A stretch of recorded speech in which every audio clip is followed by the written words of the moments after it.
Hello, everyone, and welcome back to Backlot Banter. My name is Tucker Hazel, and today I'm joined by my co-host, who's nobody to me, frankly. Couldn't care less. Couldn't give a damn. And today we're here to talk about Nobody 2, which is coincidentally our nickname in high school. I don't know. No, the Nobody 2. Yeah, exactly. If you have seen this movie and want to talk to us about it, feel free to leave a comment with your thoughts or join our Discord server where you can talk directly to us. Look into my eyes. Directly to me. Face to face, over the internet. That's how it works. Boom. Tanner, we have seen Nobody 2. We also both saw the first film, Nobody, back when it came out a number of years ago at this point. And now there's a second one. How you feel? It's okay. Like, that's what generally my thoughts on Nobody 2 is. It's alright, you know? Not as good as the first. Pretty common sequel complaints, I feel. That first Nobody film was, of course, sort of like a Wick-like, as has become a sort of established sort of genre like it's a little subgenre in the action universe of film nowadays. But, you know, Bob Odenkirk is, like, really kind of interesting in that first film because he's, like, an older guy, he's, like, a schlubby guy, he's not necessarily, like, you know, haunted or anything like that, like these Wick-like protagonists usually are. It's sort of like almost like a suburban sort of revenge thing, like you don't expect this guy to be a sort of assassin. Yeah. And so that novelty is a little bit worn out in Nobody 2, I will be honest. As is a lot of the plotting, I feel, you know, it's another, like, there's an international, like, criminal conspiracy, and they're smuggling guns and drugs and money and various weapons, but this time it's in a different setting, which is kind of interesting. Like, there's a good set piece at the end of this that relates to, like, the vacation, sort of idea behind this film. Yeah. Otherwise, I don't know if it has a whole lot of new or fresh ideas. Yeah, it's interesting because it's been such a long time since we've seen that vague description at the beginning, seen the first movie, that vague description you gave at the beginning. Bob Odenkirk, you don't expect him to be a hitman, and he's going out and doing action. Isn't that just unique? That's really all I remembered about it. And then I watched this movie last night with my brother, who watched Nobody, the first film, the night before, and we came out with it, and he's like, that was the same movie. Like, all the same plot beats and the ways the characters fit into things, and burning the money at the end, and the interrogation scene where he's got in the handcuffs and all that stuff, and it's like, oh, yeah, they really just were like, well, we can just try it again, because, like, we still got Bob Odenkirk, and, like, 87 North can make some choreography and some action as a production company, and I agree with you. I think this movie is a totally serviceable action film, but I think that in terms of the script and the plot and the screenplay, I think this is a poorly executed film. It's pretty phoned in. And that's a good point that your brother made about it kind of being the same movie, almost in sort of like a classic action movie sort of lineage. So it's like, oh, we can just kind of do the same thing again, huh? Or I guess in the modern landscape, just more of the same. Like what your lower rent action movies will often do is just work the first time, run it back. You know, maybe change some of the settings, change some of the set dressing. Yeah, and that's Nobody to a T. Is this time, Tanner, he's got a Hawaiian shirt on.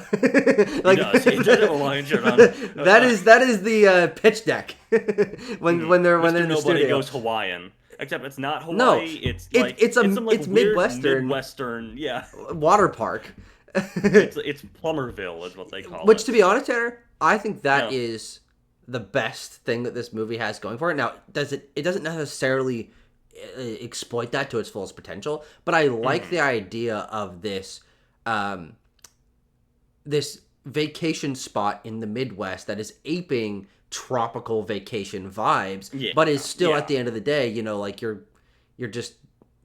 ostensibly like 3 feet away from a strip mall. Like, it's pretty rinky dink.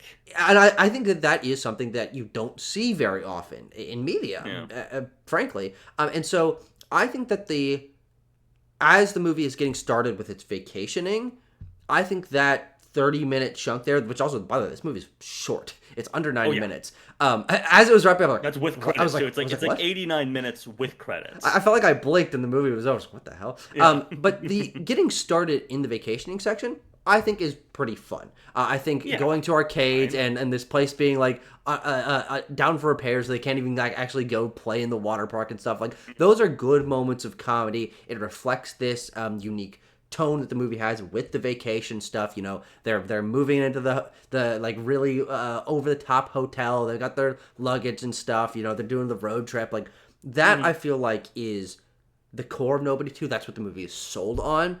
Yeah. And that's, I think, the best moments of comedy. The movie's a lot more comedy focused in the first half than the second half. Sure. And then they just introduced like the lamest bad guys ever made by Yeah, humankind. Sharon Stone. Yeah, Sharon Stone is. Hang on, Tucker, can you pull it? It It's starts with an L. Lendina. Lindina. Tanner, Yeah, what if I went on a yeah, limb and said she's really bad in this movie? yeah. She's not good, huh? Yeah. Like, which is kind of disappointing because you want Sharon Stone to like, kind of, at this point in her career, be just being able to have fun Yeah. with something like this. And again, it's an issue of that I think is pretty common amongst films of this type. I would say is that they want the villain to be really like fun and crazy. Yeah, exactly. They're going for like almost like a Voss in Far Cry 3 kind of Sure. thing. It was like this villain's she's totally unpredictable. You'll never know what she'll do. She might dance. I mean, no, that's really what the movie presents, and Uh-huh. I think we might as well just explore the weakness of the plot and the villains first, because Sure. that is where this movie is very unsatisfactory to me. And Tanner, when you say that they say a lot about her being crazy, it's true. Oh, There's they like do. one. They hammer that. No, I know, but there's only like one moment, and it's when she's first introduced, where I Yeah. feel like they show that she's more of an unhinged character. She's in the middle of this casino and just kills a couple people, just like in front of a bunch of people, and So then that she like has her goons like gun them kill down. everybody Yeah, else in the room. and it's like, yeah. well, that's fucking, that's actually kind of crazy. And then That's after pretty that crazy, point, yeah. she doesn't really do anything because the movie's so short that we actually have to deal with like three other layers of dumb bad guys before we get to her. And then Tanner, I checked my phone as the interaction happened because I wanted to see in terms of runtime of the movie how long it was before the end. Mr. Hutch, played by Bob Odenkirk, Yes, and Mr. Odenkirk, Sharon Stone's Linguini. Lendina. Yep. They interact for the first time 6 minutes before the movie ends, and I'm like, That's crazy. that is insane. that is bad. Like that is Oh, not yeah. good for a main villain. Well, here's the thing. They don't have a connection at all. No, there's no connection there because it's a lot of like, you think you're so cool, Mister Nobody, Mister Hutch. Well, I'm cooler than you. Kill him, my John Wick like mini boss sidekicks. Yeah, and also infinite well of black masked individuals for foddering like spec ops guys with guns who Yeah, can't yeah. hit shit. No, they are really bad. I will also say the movie feels a little low rent in like those guys like running around. Just something about it. Like usually I'm fairly convinced by like that kind of action and like guys in those costumes like running around. And this time I was just like, these are just fucking guys. These are just guys who had a pretty shoddy costume department. I think like I don't know. Something about that it just didn't really sell me in this film either. Yeah. But here's what I think the issue is. Here's where I would have zigged where the writers of Nobody 2 zagged. Just make it like a corrupt cop run downtown like backwater I like agree. crime thing. Like don't like blow it up into like and there's like international espionage villains and bio bombs and shit like that Yeah. and giant piles of money. Just like no, just make it like asshole cops in a town that they think they run. Yeah, yeah, and maybe they have some sort of corrupt connection to the water park or something like that, and Sure. and it connects to his childhood in that way. I think that is a good enough setup, and I agree, especially because for the premise of this movie, that I think we both agree, the most interesting part is that it is in a relatively nondescript Midwestern town that has this kind of podunk attraction that are bringing people in. The fact that we then cut to like lavish casino parlors and like palaces and stuff, I'm like, no, like Doesn't really the vibe with visuals, the the visual look. style of the movie, like Yeah. I much prefer the visual location of the head cop guy, who I also think was not very good. Oh, Colin Hanks, by the way. It was Colin Hanks. No.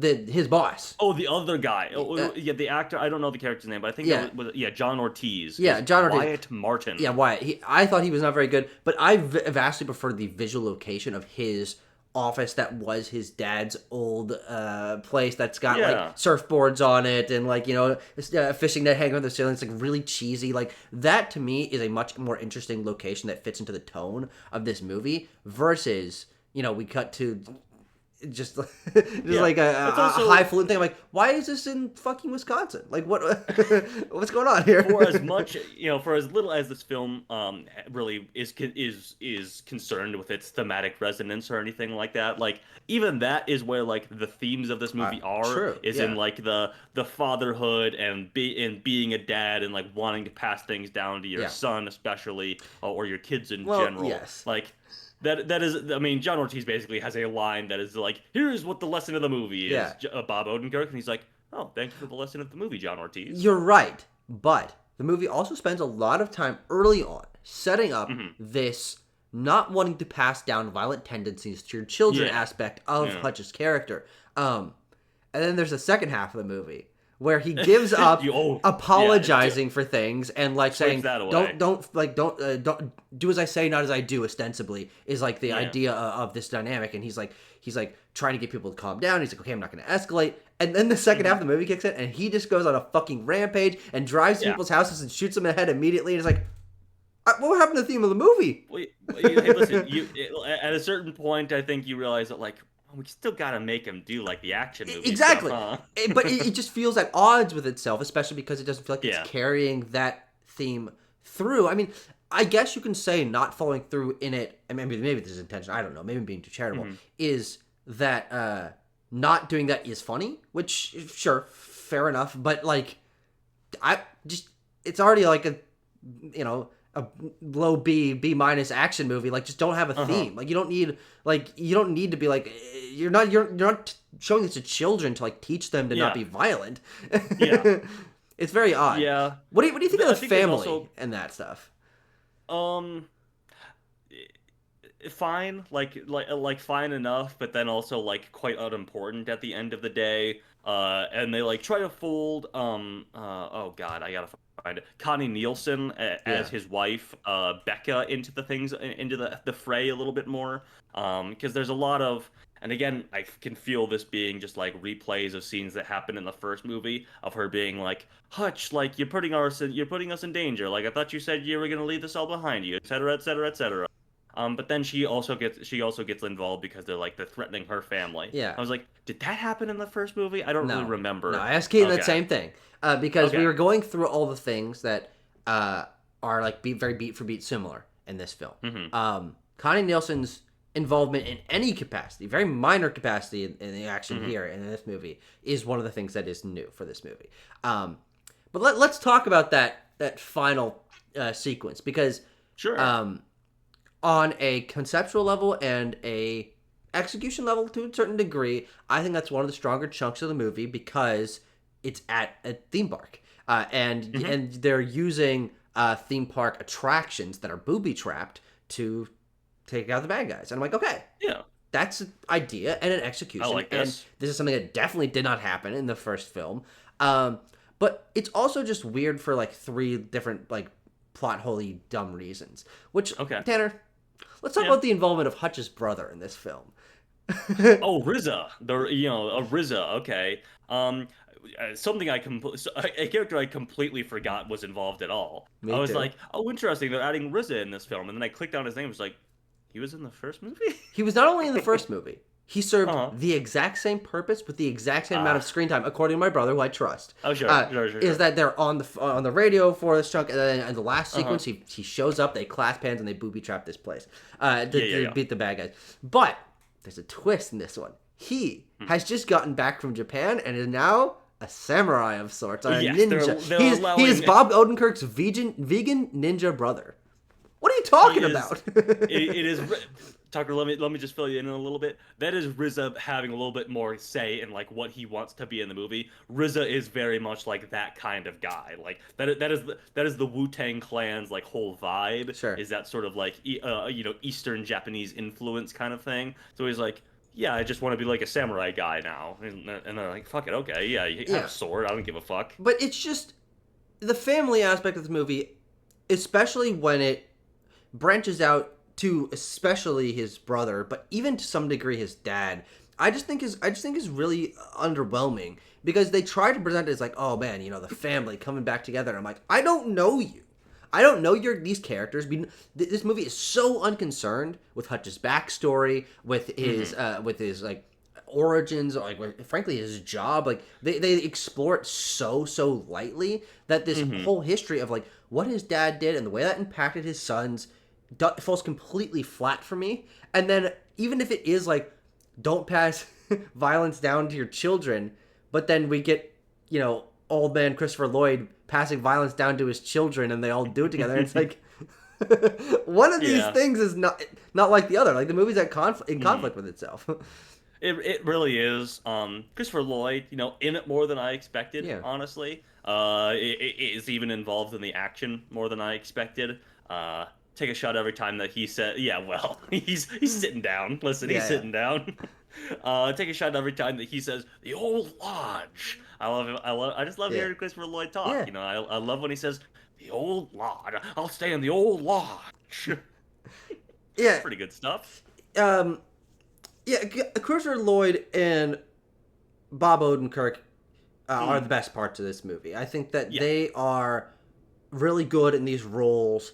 Um, Bob Odenkirk is hitting all the right beats, but not too much more. I think I was yeah. hoping for a little bit more characterization out of him, but what the movie plays with is that he is just like his goal is to just be a dad, just be a Hmm. guy, make the breakfast for his children. Like he doesn't want to be Right. involved in this stuff.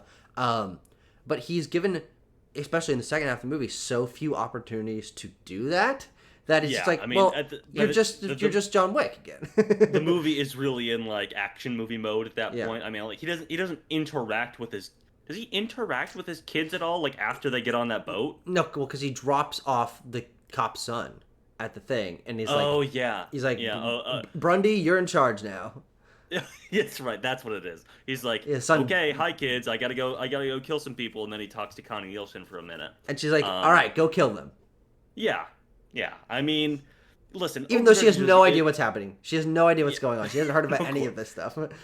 Odenkirk is good in the first movie and like just as good here. I think he's a very good actor and so like can just do what the very little that this film is asking of him.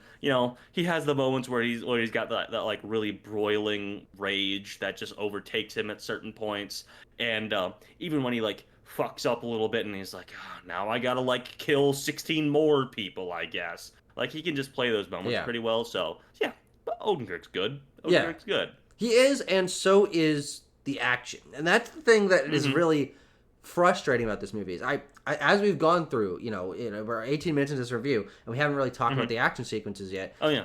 My main feeling about this movie is that it could have been very, very good if the screenplay and the characters and the theming were given any attention.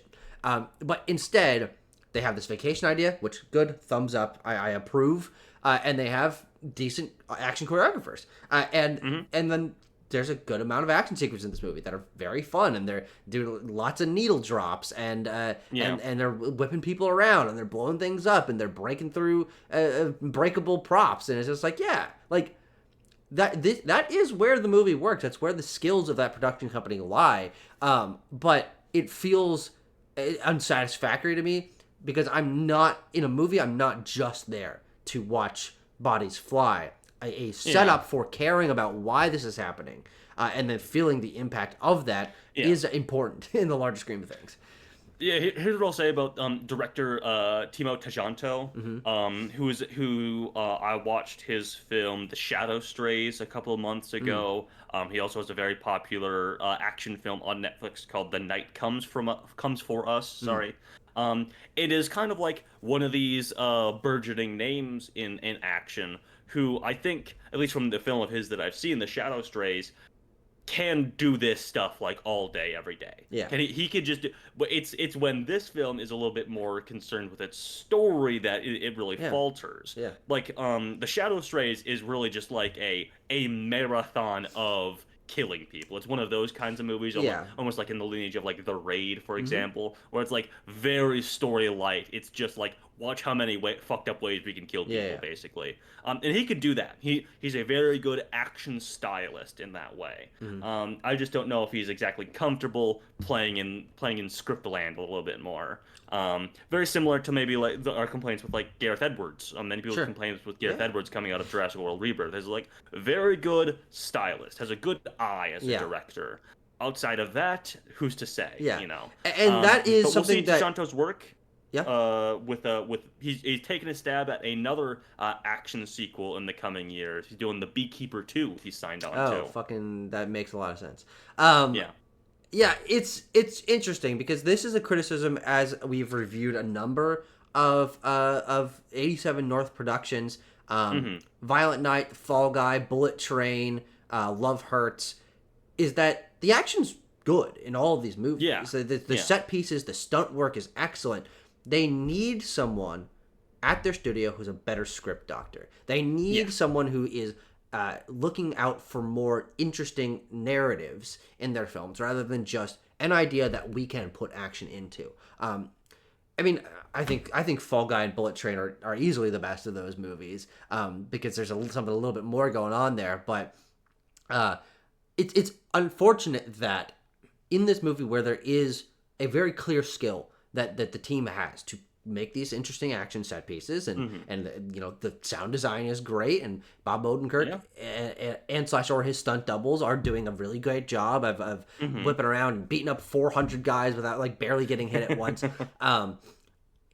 That is present, but my overwhelming feeling coming out of it is that it's lacking because the context around it is so weak. And it's like, I respect your craft in these other areas.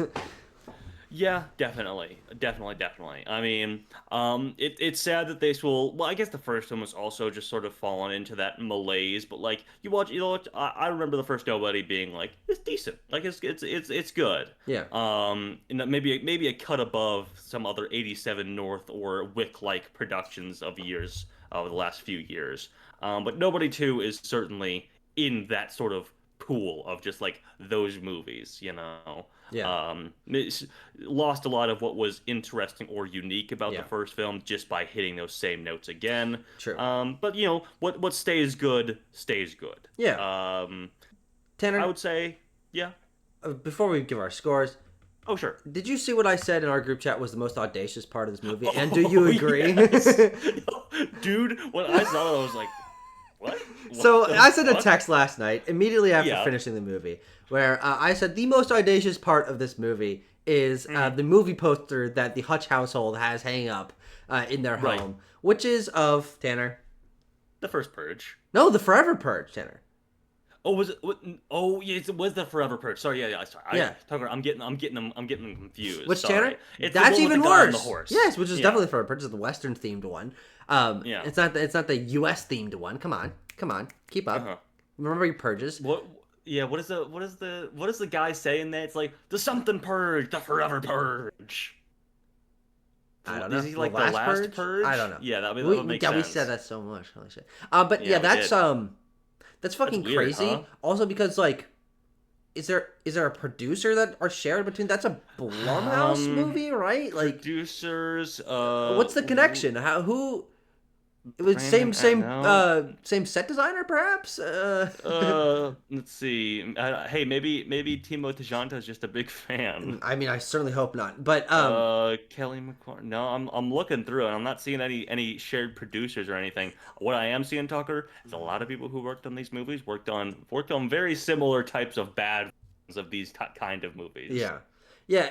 So, and to that point, that being something, I was like, to me, that moment kind of sold this to me as being a lower rent one of these movies.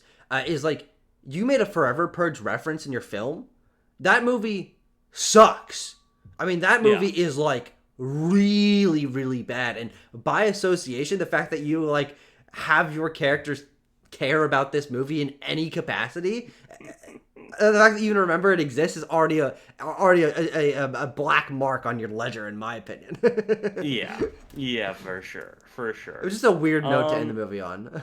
There's also a poster for Sam Raimi's Dark Man hanging Oh, up that's there, right. Those are the just two. Yeah. yeah.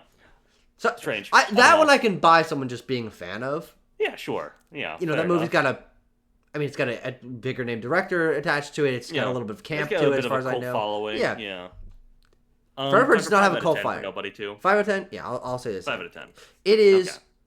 No, you know what? I gotta go a Hmm. little lower. Actually, I'm gonna say 4.5 Okay. because Fair enough. as I talked about it, I'm just like, there's just a lot of dumb stuff in this movie that is maybe presented as comedic, but then I think some of the times the comedy also doesn't quite work. Yeah, I was just kind of disappointed. But Yeah. you know, it doesn't make me not want to watch Christopher Lloyd and Bob Odenkirk. So, you know. Definitely. Definitely not. All right. Well, thank you everyone for watching, and we'll see you next time.